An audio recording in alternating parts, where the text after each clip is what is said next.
அதுக்கு அடுத்தது மிதுன ராசி திருவாதிரை நட்சத்திரக்காரவங்க ரொம்ப ஷார்ப்பான மைண்டு.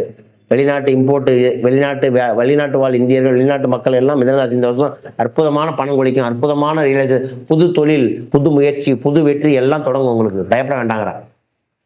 இந்த திருவாதிரை நட்சத்திரக்காரவங்க நீங்க போய் எங்கெல்லாம் நீங்க போறீங்களோ யாராவது கால் முடியாதவங்களுக்கு செருப்பு வாங்கி கொடுத்தா போதும், இல்லை ஸ்டிக்கு வாங்கி கொடுத்தா போதும். வேற எதுவும் செய்ய வேணாம். ஏன்னா அந்த 10ல் சனி இருக்குன்னா, சனின்னா முடவன்னு பேரு. சட்டிப்பானை செய்யறவங்க, இல்லாட்டி செருப்பு, அதாவது அடிமை தொழில் செய்யறவங்களுக்கு யாருக்காவது உதவி பண்ணி, உங்களுக்கு கீழே வேலை செய்யற ஒர்க்கருக்கு யாருக்காவது ஒரு ட்ரெஸ்ஸோ வேஷ்டியோ இந்த மாதிரிலாம் வாங்கி கொடுத்தா ஒரு நல்ல புண்ணியம்.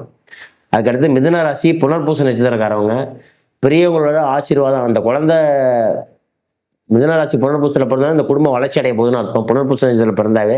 ரெண்டாவது, இவங்களுக்கு கொஞ்சம் சோதனைகள் வந்துகிட்டே இருக்கும். இந்த மிருகசீரிஷம் திருவாதிரைக்கே பிரச்சனை இல்லை.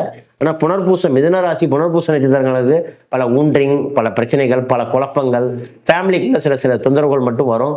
அதுக்கு நீங்கள் செய்ய வேண்டிய ஒரே ஒரு இது மாதம் ஒரு தடவோ இல்லை 6 மாதத்துக்கு ஒரு தடவை போய் கடலில் குளிச்சுட்டு வரணும். கடலில் போய் நீங்கள் குளிச்சுட்டு வந்தீங்கன்னா உங்களுடைய கர்மா ரீஆக்டேஷன் ஆகும், பிரச்சனைகள்லாம் தீரும். நீங்கள் மிதுன ராசிக்கு நல்ல டைமிங் சென்ஸு 2024 29 வரைக்கும் பயப்பட வேண்டாம். இந்த மிதுன ராசிக்காரவங்க இன்னும் 5 இயர்ஸுக்கு எதெல்லாம் நீங்கள் செஞ்சுக்கணுமோ செஞ்சீங்க.